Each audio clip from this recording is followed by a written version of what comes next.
All right, good morning. Good morning. Just being here, you're going to get a free copy of the DVD for In Our Hands. You have to wait until I'm done. So there's a price to your attention. And when we're done, we take a break for lunch. It'll be available for you. We have two versions, one English, the other English with Hebrew subtitles. So if you want the subtitles, it'll be on it. The last speaker sort of set this up with Catch 67. This is a documentary called In Our Hands, The Battle for Jerusalem, that tells the story of the Six-Day War from the point of view of the paratroopers who actually fought in the battle. In deciding on the treatment that we were going to use for the movie, we decided to just do the facts. Let's not try to tie it too much to biblical prophecy. Let's not try to tie it too much to international affairs. Let's just tell the facts of the war, how it played out, particular attention to the period when the Jewish quarter was literally, all the Jews living in the Jewish quarter were expelled by Jordan, to 1967, the waiting period, as all Israel is literally awaiting destruction at the hands of the Egyptians and the Jordans and the Syrians, that period of time, and then the amazing victory where, against all odds, a tiny nation defeated a force that far outnumbered them. And in that process, I wanted to tell the real stories of the soldiers who fought in the battle for Jerusalem. You know, you can get this sense that the Israeli armed forces are SEAL Team 6, that they're really highly trained, highly professional. Back in 1967, the 55th paratroopers were part-time soldiers. They were studying for economic degrees, they had families, they were reservists. And so they won an absolutely incredible victory, and by all accounts, a miraculous victory, in the same time it took to create the world. They remade Israel. So let me show you, not just tell you about the movie, let me show you some clips. The first one we're going to see is the trailer for the film that will give you an idea of the scope of the film.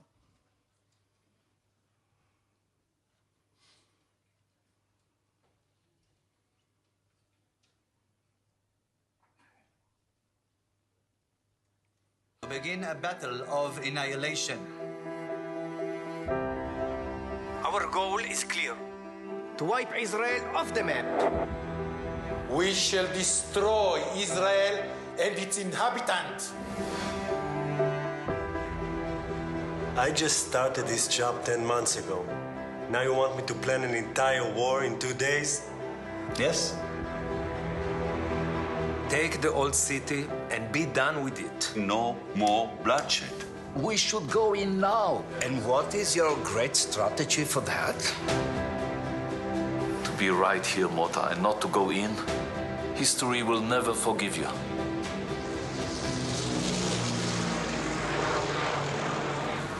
Jerusalem has never been conquered from the east. Not since King David's time. So it will be the second time. And the last one.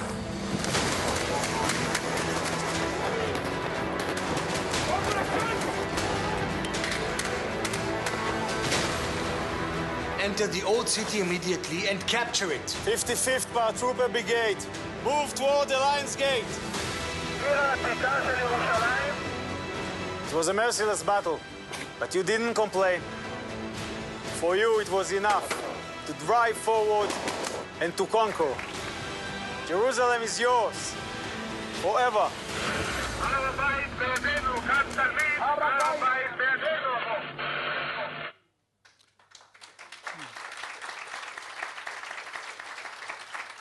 That gives you an idea of the scope of the film. Kudos go to Aaron Zimmerman, the entire production team. The heavy emphasis on accuracy, right down to the uniforms, the type of radios they used, the vehicles they drove in. It was all shot Ammunition Hill, on location in Jerusalem, with Israeli actors. We went above and beyond to make sure it was absolutely accurate. And I knew going into the production that if we didn't do it that way, we would be subject to criticism, and we actually prepared a social media team because I was expecting some backlash for the film. And it's curious that that never happened. One of the great things about facts is it's very hard to argue against them. So when you just tell the facts, here's the exact story from an eyewitness account, the soldiers who actually fought the battle, it kind of makes your critics go away. For me, this film took on a much greater significance. The whole process of making this, you really have to go back 5 or 6 years. I had a meeting with Ido Aharoni, the Consul General in New York, and Ido is really big on brand, and he likes to talk about Israel has a PR problem, and that really stuck with me. We had just come out with a film called Made in Israel, talking about all the great technological advancements Israel has done, whether it's in medicine or agriculture or high-tech, cell phone, you name it. Israel's at the forefront of technology, and it's great what's coming out of Israel today. And Ido really liked that whole concept, and we started working on some other ones. And so Aaron and I got together, and let's do one called The Hope. Let's tell the real story of the foundation of Israel. Let's take it back to Herzl, the beginnings of the Zionist movement, and let's tell it biographically. What was David Ben-Gurion really like? What motivated him? Why did a young girl from Milwaukee rise up to become the prime minister of Israel, Golda Meir? What was her story? And so that was really successful. And then, what do we do next? Well, the 50th anniversary of the Six-Day War is coming up. Let's tell the story. The one we're going to do next is called To Life, which talks about all the wonderful humanitarian work that Israel is doing around the world. We have embedded video teams in both the IDF, IsraAid, and 2 Israeli NGOs, where we go on site with them and film what they're doing. And whether it's aiding Syrian refugees or providing free heart surgery for Palestinian children, earthquake relief in Nepal, Israel's doing amazing things around the world, and this is an untold story. So does Israel have a PR problem? Yes. And it's wonderful that if you're in Christian media, you can actually be a great PR agent for Israel, and it's wonderful to do. And let's tell that story. But this project, in particular, on the eve of Christmas and Hanukkah, the UN made just an incredible vote, and for the first time in history, the U.S. decided to abstain. And in that vote, they declared that Israel's possession of East Jerusalem was blatantly illegal. As a Christian, my first trip to Jerusalem occurred in 1969, and I saw firsthand the joy at the Western Wall, the incredible outpouring of joy from the Israeli people for finally having a reunified Jerusalem. To say East Jerusalem is illegally occupied, as a Christians and in this room, we need to understand what that really means. That means that some of our holiest sites would be turned over to the Palestinian Authority. So you're talking about the Church of the Holy Sepulchre, you're talking about the Garden of Gethsemane, the Mount of Olives, the Temple Mount, Western Wall, Hezekiah's Tunnel. All of these places would now be under Palestinian control if we follow this UN resolution. As a Christian, I say, no way. That should never happen. And we need to recognize the past 50 years, Israel has been a remarkable steward of the holy sites, where you have free access. Back before 1967, under Jordanian control, that wasn't the case. So part of the film, and Aaron wrote the script before the UN resolution, but for me, it really underlined the importance of how much we have to get this story out, that Israel has made a huge difference, and that's the story of the 67 war. We now have access. So here's another clip from the beginning of the film. And again, this is all factual. This is what happened under not Palestinian control, but under Jordanian control, what happened in East Jerusalem.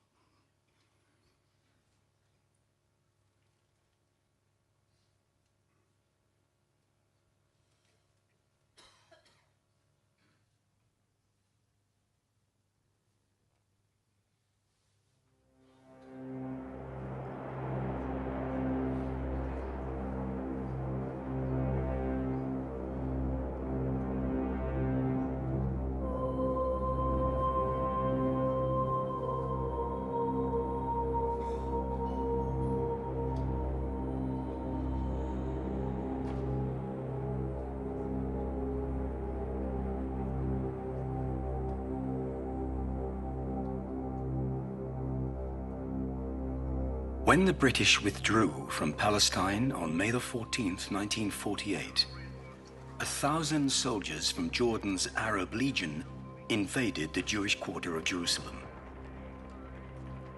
For 13 days, the quarter was defended by just 200 Israeli fighters.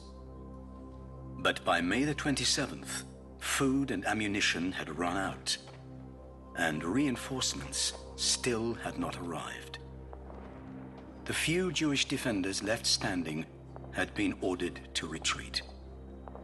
The Jordanians captured and blew up the city's main synagogue, a dramatic end to the battle for the old city. On the morning of May the 28th, the leaders of the Jewish quarter officially surrendered.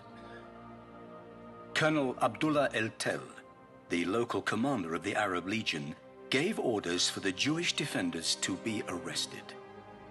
The 35 remaining fighters lined up, but El-Tel refused to believe that so few men had caused him so many losses. "You have deceived me," he said. "If I had known your true size, I would have fought you with sticks." He then ordered that some of the quarter's Jewish residents also be arrested to create a more impressive parade of prisoners when he returned to Amman. In the end, 350 Jewish men were taken as prisoners of war.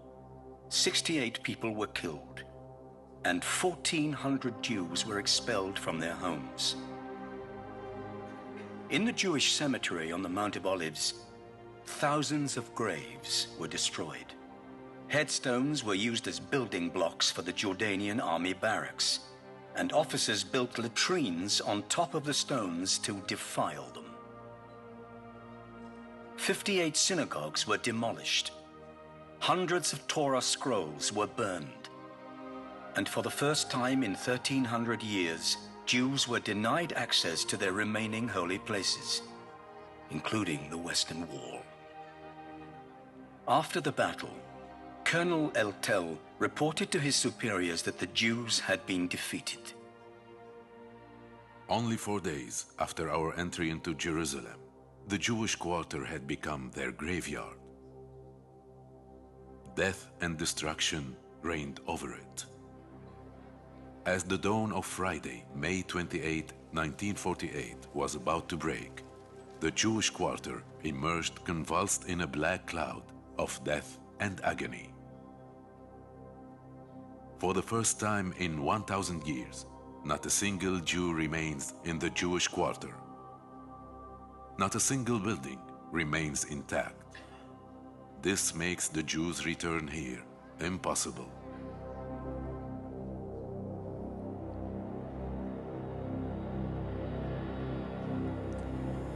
And that is the beginning of the film. And it underlines just how important it is for Jerusalem to remain undivided. In a divided Jerusalem under Jordanian rule, it was illegal for a Jew to be in East Jerusalem. They were absolutely prohibited, regardless of nationality. It was illegal.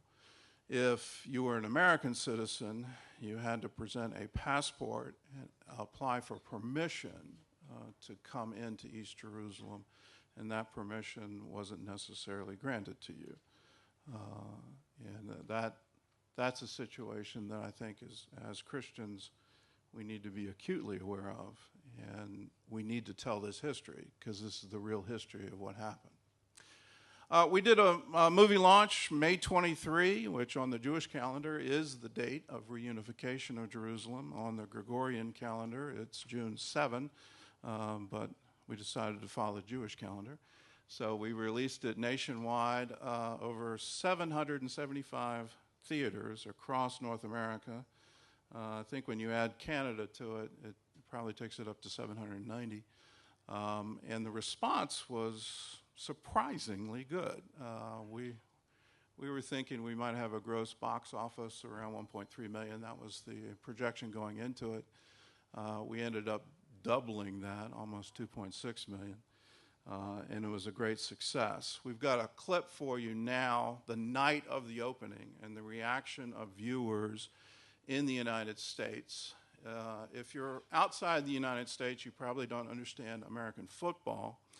But one of the great things happened is the quarterback for the Washington Redskins, which if you're in our nation's capital, you must be a fan of the Washington Redskins. The quarterback, Kirk Cousins, tweeted that he was going to the movie. And so that really boosted attendance in our nation's capital.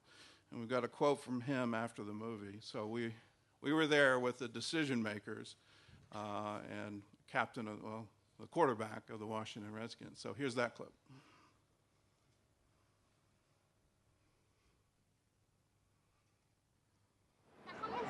From the Big Apple to our nation's capital, moviegoers are raving about In Our Hands, the battle for Jerusalem.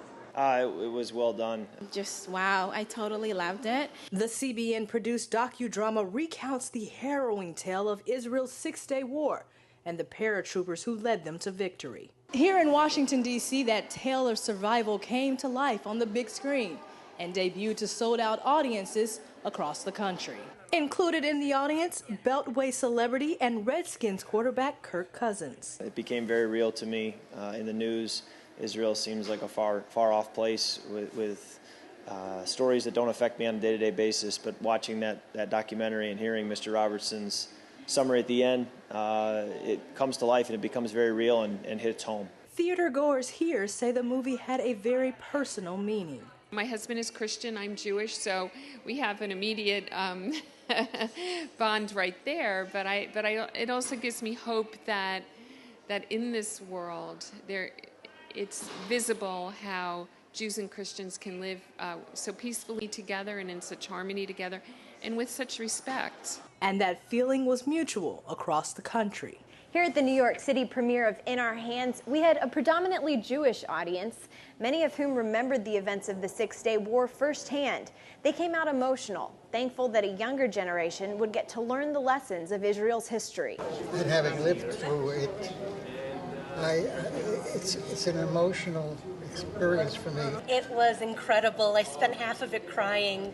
It's a story I know. My family is Israeli. I know so many soldiers, but it was really retold in an amazing fashion. And deep in the heart of Texas, more of the same, with viewers saying the movie couldn't have come at a better time.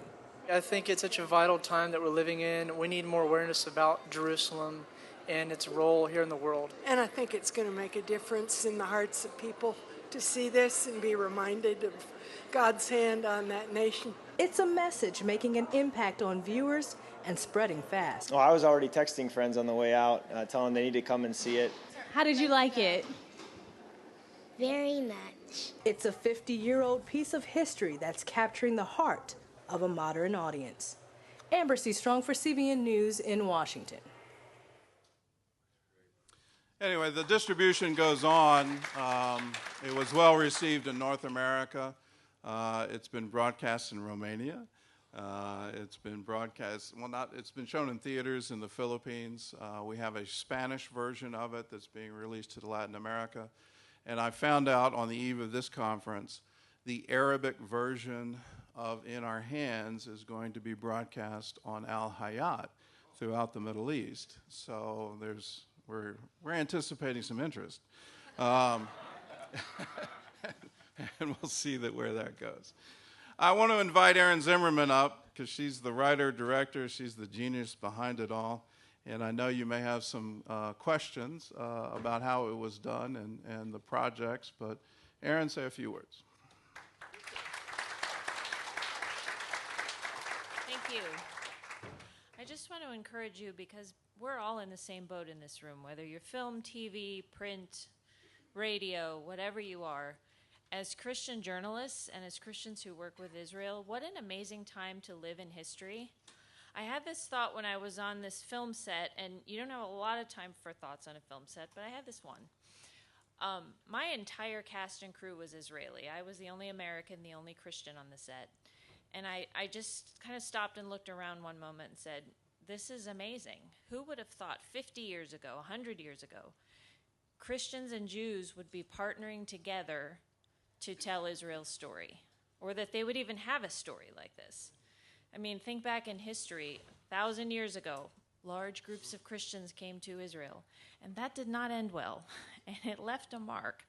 So think about after 2,000 years of division, of pogroms, of persecution, of forced conversion, of all the misunderstandings and horror that went on between these two groups and in history. Think about where we are right now. You and I have the opportunity to mend those fences after 2,000 years. We have the opportunity to build this partnership that really should have been a partnership all along.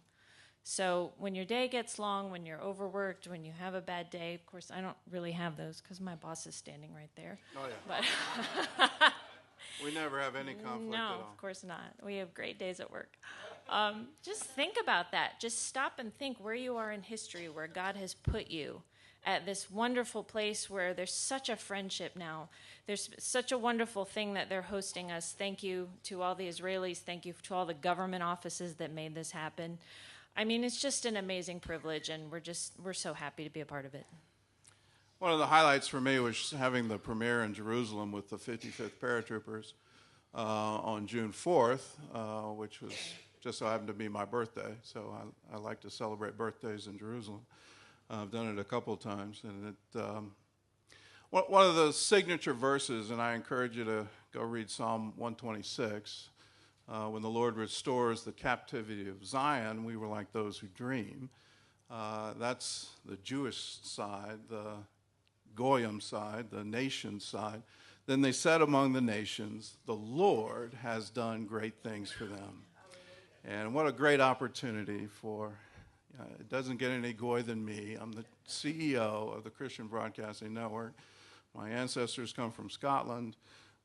And for me to say, the Lord has done great things for them in Jerusalem to the members of the 55th Paratroopers who fought in the war, it was a real signature moment.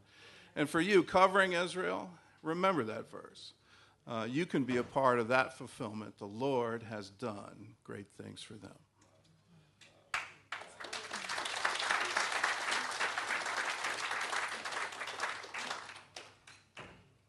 Got anything more? Any questions? We want to open it for questions now, so. You talked about backlash, possible backlash. Thank you. You talked about possible backlash and having a social media team ready. Why is it that we did not experience it? I mean, we heard last year already that the Israeli left and NGOs like the New Israel Fund have amassed millions of dollars in preparation of attacking Israel on the 50th anniversary. Well, I was amazed it didn't happen. I guess, divine protection. I really don't have another word for it, or another phrase for it. We were anticipating it, and it didn't happen. And it was curious that I was expecting it from some unlikely sources, and whether that was Palestinians leading the BDS charge or those, and I got some flavor of this within the Jewish community in America, that they didn't particularly like the segment about the Jewish quarter, that it was bringing up old wounds, and they didn't want those old wounds brought up again. And I went, well, it might be good to remember that in light of what's being talked about today. If you're going to turn whole areas over to people who literally hate you and want to drive you into the sea and have for decades, why do you expect them to change? The speaker right before us brought up one of the peace plans where Yasser Arafat turned it down. And I think you can get too involved in the internal debate of exchanging land for peace. And yes, it was successful in Camp David. Yes, there was a peace, and an enduring peace with Egypt, and an enduring peace with Jordan. But when you're dealing with people who are raised from birth with the idea that the greatest thing you can do is go and kill Jews, then can you ever really have peace for them? I think the more important question is, why did Arafat turn it down? And that's the crucial question. I would submit the reason he turned it down is he thought he would be killed if he had accepted it. That's exactly what happened to Anwar Sadat. He got killed he was assassinated very publicly by the Muslim Brotherhood. So, peace, peace, and there is no peace. If you think exchanging land for peace is the way out, I think clearly in Israeli society that goal is proved to be elusive and has now been abandoned. But there's a reason he didn't take that deal.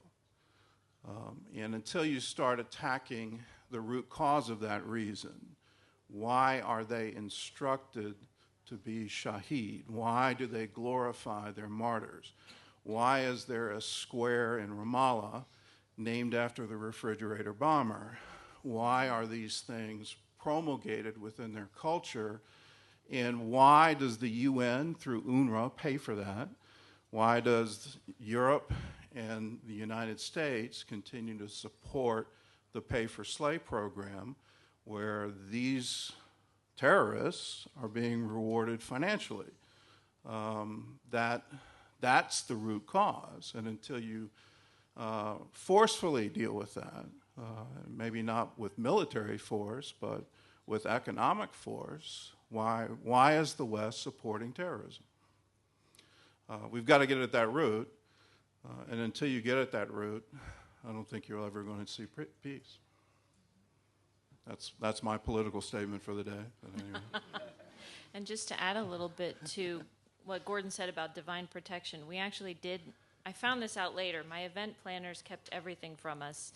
When we premiered at the Cinematheque in Jerusalem in June, they told us later there was a pro-Palestinian group that had planned a picket, a rally, a protest outside the film, but they got the wrong theater. So they went to another theater and protested. So that's actually an old prayer from the Tanakh. Send confusion to the enemy's camp. Okay, we will take one more question, and then we have to move on. Over here. Christine Darrick, Jerusalem Channel. Thank you so much, Gordon, for that responsive verse from Psalm 126. That really requires a Selah moment, and I hope we all do take that to heart.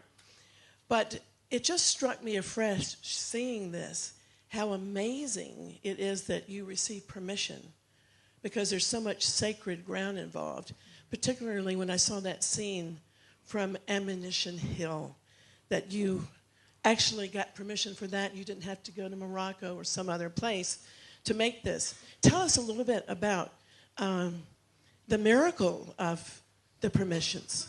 Well, that was one of our producers, Sharon, who Aaron says we ought to leave the peace process to her. She could negotiate a deal within a day. So. Exactly. Sharon is my miracle. When I got here, we really felt strongly we wanted to film this in Israel. Not in the U.S. where our main studio is. It had to be here. I mean, you can't fake the landscape anywhere else. Let's put it that way. But I arrived here not knowing anyone in the production business, and I could have really opened Google and just went, okay, I pick a company.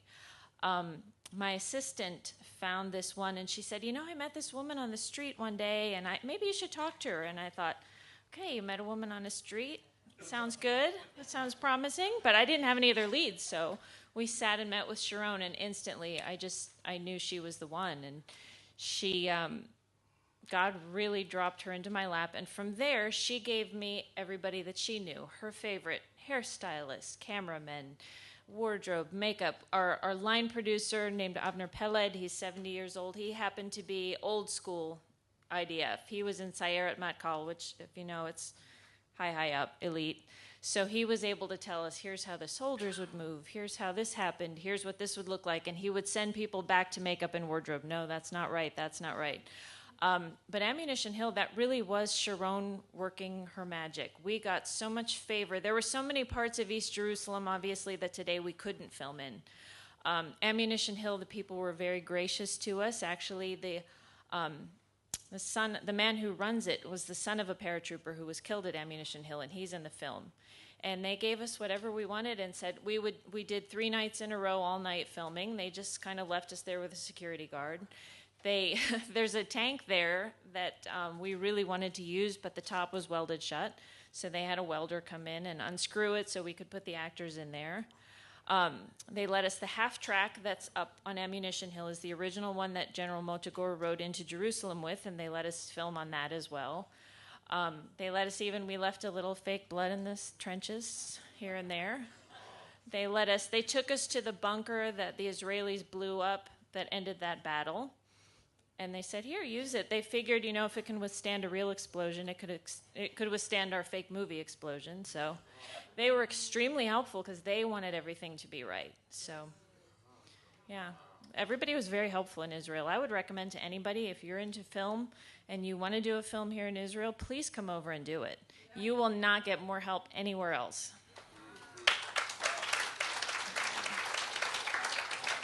Thank you very much. Thank you. Don't forget your free DVD.